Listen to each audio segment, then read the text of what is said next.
A tempestade estava fermentando há dias, e agora chegou. Combinado com uma juventude inquieta e ociosa, bem como o desejo por dinheiro fácil, algo foi lançado lá fora, em meio à escuridão, ao vento uivante e à chuva violenta.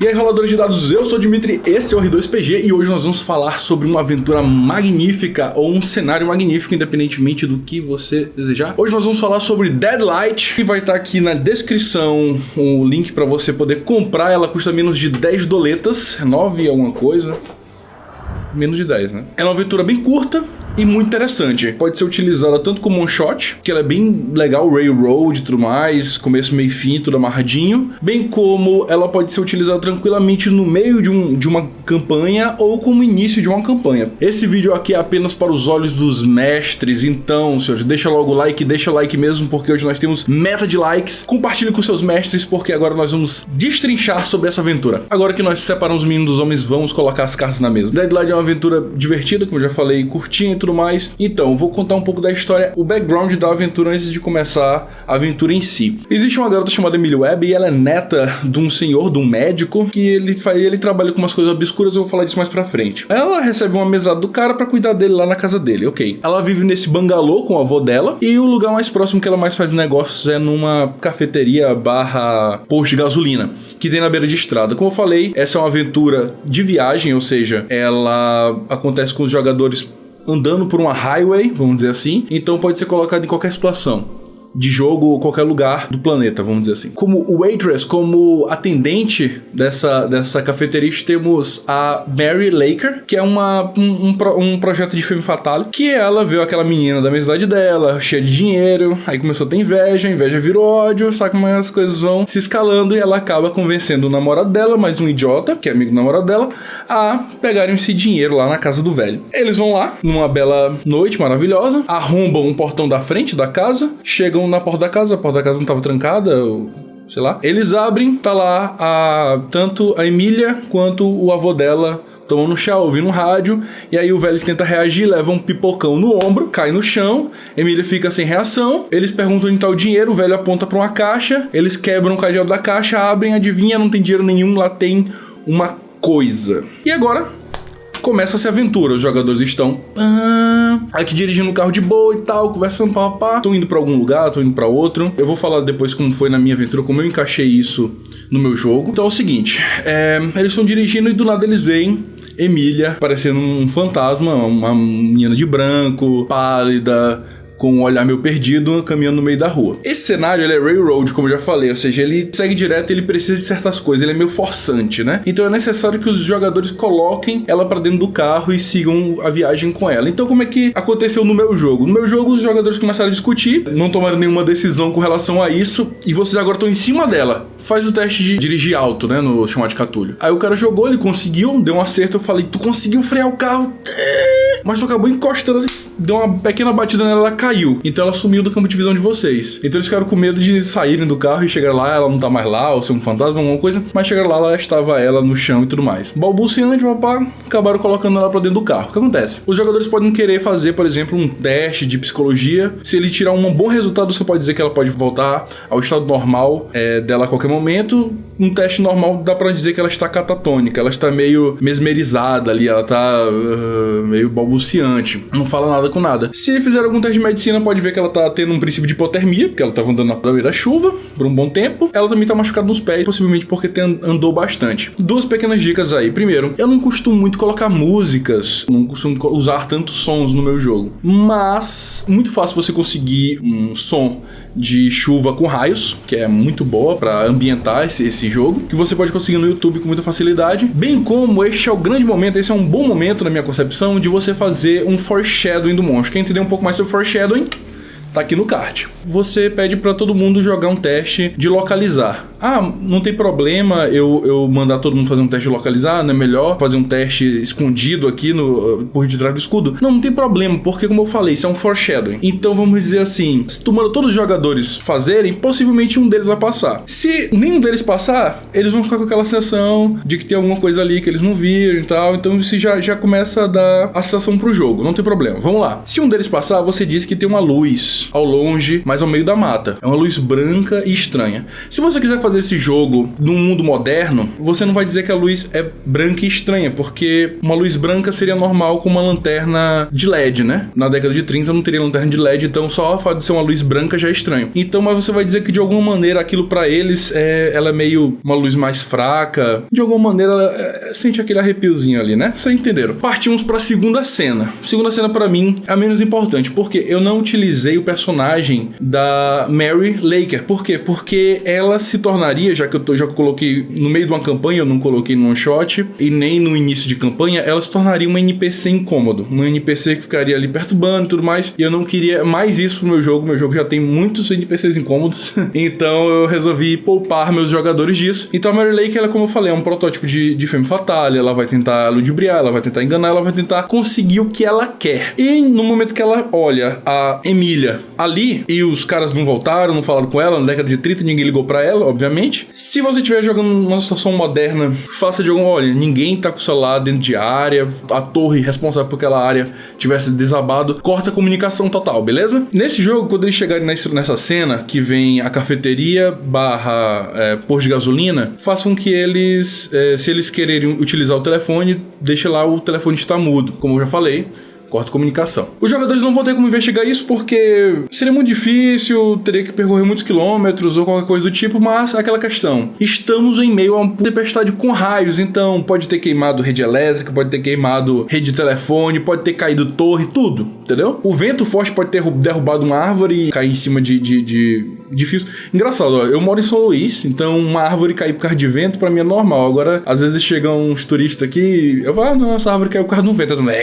Que diabo de chuva é essa? Normal. Turista não fala agora, só gente que fala. Então, dá pra acontecer isso? Sim, beleza? Nesse jogo você tem que manter seus jogadores na linha. Por exemplo, se eles quiserem voltar, a dica que o jogo dá, que eu acho excelente, é um raio cair numa árvore, uma árvore grande pegando fogo, impede a passagem deles. Então não tem como passar com o carro por área nenhuma, não tem, porque são árvores grandes, são árvores tal, não tem como passar por meio das árvores, não tem como tirar aquele tronco pegando fogo do meio da rua. Só que esse jogo, ele tem muitos dessas amarras. Ele tem muito Diablo Ex Machina, então assim, não exagere no Diablo Ex Machina, não exagere no Deus Ex Machina, porque se você fizer isso, os jogadores vão ficar com aquele sentimento de eu não sou dono do meu próprio destino, e isso é muito ruim para um RPG. Vai ter um caminhão meio que impedindo a passagem, mas dá para passar, porque dá para você passar por dentro do posto de gasolina. Mas tem um caminhão meio que no meio da pista, certo? E o caminhoneiro tá conversando com o frentista lá. Se os jogadores quiserem se aproximar, eles vão perceber que o caminhoneiro está meio perturbado, ele não tem uma boa memória, mas ele fala alguma coisa sobre uma luz morta. Deadlight pode ser traduzido tudo como luz morta, quanto luz mortal. Luz mortal seria mais lógico, só que luz morta pra mim parece mais legal, então eu utilizei luz morta no meu jogo, beleza? Então, ele falou alguma coisa sobre luz morta e tal, ele viu alguma coisa estranha, ele não sabe explicar o que, ele não sabe explicar aonde, e ele só lembra que perdeu um pouco do controle do caminhão e tá ali agora, conversando com o frentista. Dentro nós temos a Mary Laker e gente lá jantando, tomando uma sopa, alguma coisa do tipo. Nesse ponto, eu fiz a Emília voltar ao normal, onde ela começou a desesperar os jogadores, pedindo pra levarem ela onde o avô dela, porque ela acha que pode salvar o avô dela, que ela acha que o avô dela tá vivo, que ela sofreu um assalto e que não sei o que. Ela começou a perturbar lá todo mundo. Ela nem chegou a oferecer dinheiro, meus jogadores foram porque eles tinham interesse em continuar a viagem e eles perceberam que pra onde ela queria que eles levassem era um lugar, justamente o lugar onde eles queriam ir. Depois, mais pra frente, eu falo um pouco mais sobre isso. Já no jogo você pode oferecer mundos e fundos. Ela diz, não, meu avô tem dinheiro, os caras não sei o que. A própria Mary Laker pode querer ir junto pra poder dizer que quer ajudar, boa samaritana, mas na verdade ela quer ver o que aconteceu com o namorado dela e com o outro maluco lá, ver o que ela pode desenrolar com isso, beleza? Eles podem também querer convencer o caminhoneiro pra ajudar é sempre bom, e com ele, só que se esse cara topar de novo com a Deadlight, a luz morta, esse cara vai fazer alguma coisa pra fugir, ele pode até roubar o carro de alguém e tudo mais. Os jogadores não saem dali porque Emília pediu, os jogadores não saem dali porque Emília ofereceu dinheiro, os jogadores não saem dali porque a Mary tentou seduzir, os jogadores não saem dali por motivo nenhum, os jogadores não saem dali só se o inferno inferno aparecer. O que é que você faz? Faz o inferno aparecer. Usa um raio, alguma coisa, puf, acaba com a energia elétrica do local. Eles começam a ver ao longe uma luz branca. O caminhoneiro já vai ficar um pouco assustado, possivelmente ele vai pegar o caminhão e vazar. Emília vai ficar um pouco nervosa, mas ela não vai saber o que dizer, não vai saber o que é. E se os jogadores acabarem ficando por ali, porque, como eu falei, essa aventura tem que se passar durante essa noite, é só uma noite a aventura toda, então você faz a primeira aparição da Deadlight. Se eles ficarem lá pra ver, né? Se não, eu acho que no momento que fica tudo escuro e começa a ver aquela luz branca lá de longe, eu acho que eles pegam um carro e vão embora, beleza? Chega um momento na estrada, ela sai da highway e entra numa vicinal e chega nesse local onde tem esse bangalô. No meu jogo, bangalôs. Depois eu explico o motivo aqui. Eu tô fazendo mistério aqui, né? Não é besteira. Chegando na casa de Emília. O que que tem lá? Quando eles entram, eles veem que o portão está arrebentado. Você pode fazer um teste de localizar. Eles podem perceber que no canto ali, os caras arrombaram e jogaram ali um pé de cabra. Eles já podem ficar com esse pé de cabra, que vai ajudar eles em nada, mas tudo bem. Pode ajudar eles depois ali, mas tudo bem. Tem um cara segurando uma 12 de cano cerrado, não tem nenhuma munição nela. Esse cara tá devorado pela metade do corpo dele se foi.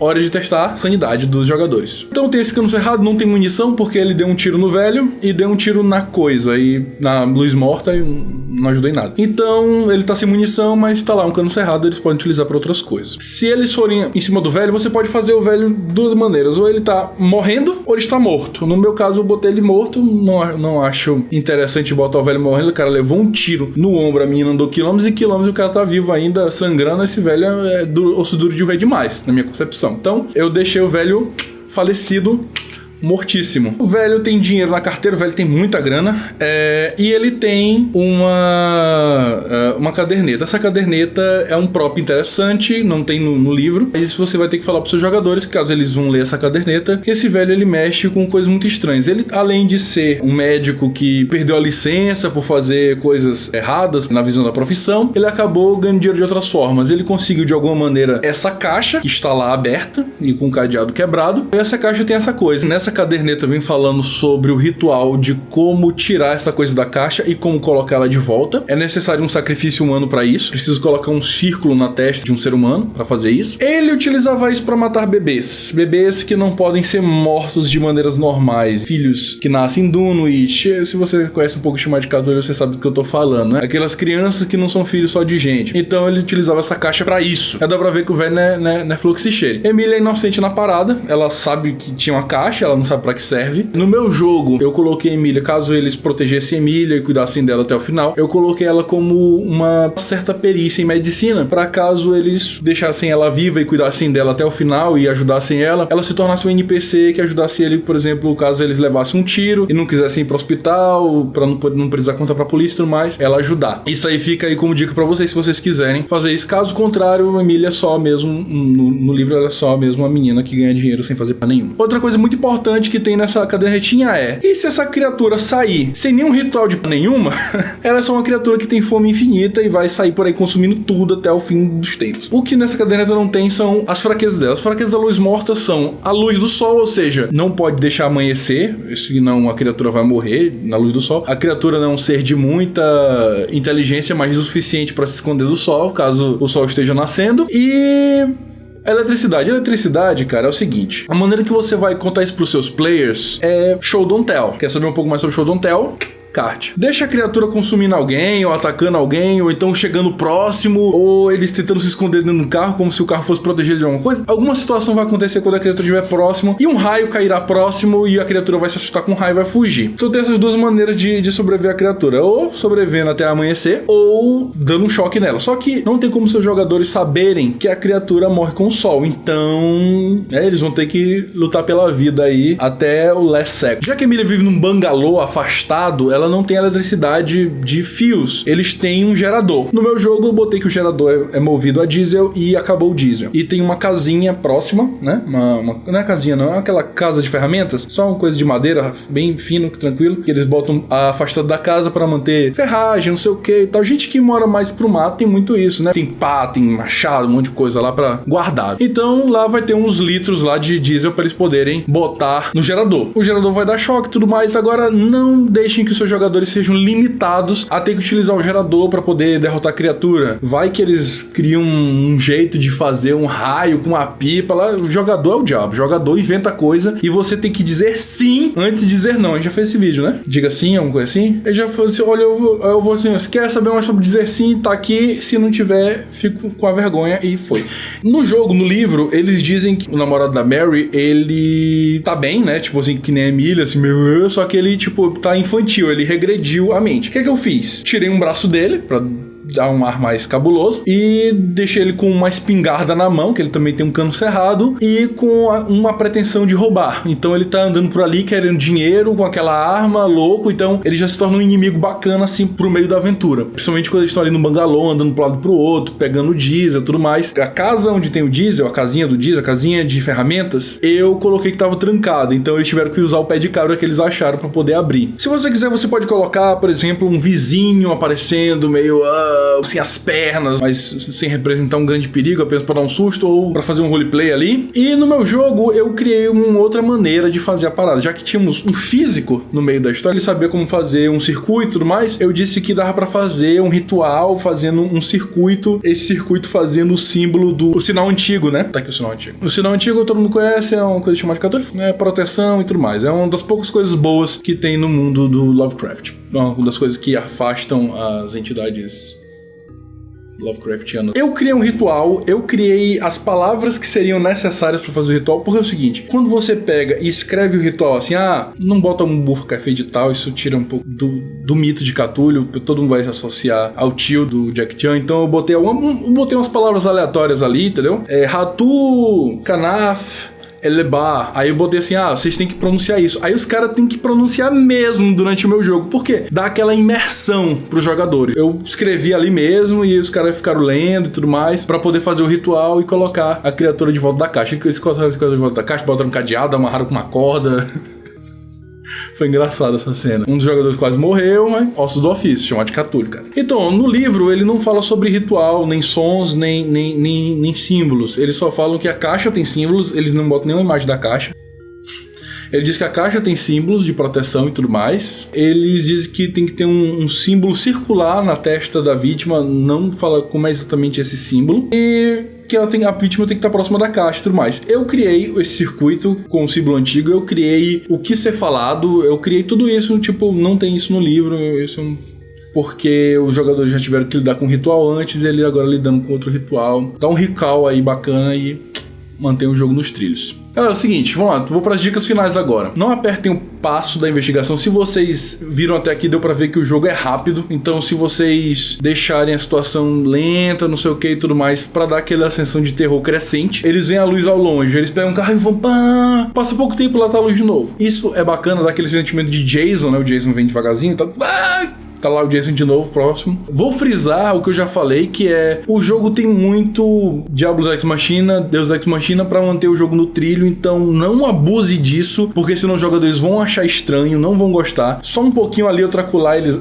tamo lascado, beleza. Como eu fiz pra eles chegarem lá? Eu fiz que esse bangalô, ele não é o único, é como se fosse uma espécie de bairro de bangalôs, a maioria deles abandonados, e entre eles estava a casa de Marion. Marion é um personagem que é citado, ele não aparece, ele já morreu quando o jogo começa, na aventura No Limiar da Escuridão. Se quer saber um pouco sobre o Limiar da Escuridão, temos aqui no card 2 vídeos, né, que falam, um só para mestres e outro para jogadores também, que falam sobre um pouco sobre essa aventura. Então eles foram atrás da casa de Marion para ver se eles descobriam algum segredo enterrado ali, e eu disse para eles que era fora da cidade, tá? Eles pegaram, foram viajar e tal, acabaram topando com The Deadlight, acabaram topando com a luz morta. Então, o fato deles quererem ir exatamente pro local onde, basicamente vizinho da casa da Emília, encaixou perfeitamente com o jogo. É isso, gente. Então não se esqueçam que o vídeo não substitui a aquisição do livro, então vão lá, dão uma conferida. Se vocês tiverem essa graninha junto com os brother, compra aí junto com os teus jogadores. Você vai pra ouvir um vídeo bacana, se essa aventura é bacana, chama os jogadores tudinho, compra aí, todo mundo dá R$2, vai dar os $10 necessários pra vocês, ou menos de $10 necessários pra vocês comprarem esse livro bacana e curtir essa aventura. São poucas páginas e muitas dessas páginas é contado de uma maneira que parece mais um livro de romance do que exatamente basicamente um romance no sentido de gênero literário, tá bom? Parece que tu tá mais lendo uma história ali e depois... Ah, não, aqui é uma aventura, porque o cara escreve muito bem. Ele é todo preto e branco, como o Chamado de Cthulhu deve ser. As imagens são muito bonitas. Eu senti falta de alguns props. E como proposta, eu vou pedir, caso esse vídeo der 100 likes, e vocês compartilhem aí. Se ele der 100 likes, nós do R2 vamos fazer props pra essa aventura e disponibilizar gratuitamente no nosso site, beleza? Então, senhores, se vocês gostaram desse vídeo, por favor, deixem um like e compartilhem com os amigos pra dar a meta de 100 likes e... sejam felizes, cara. Até a próxima.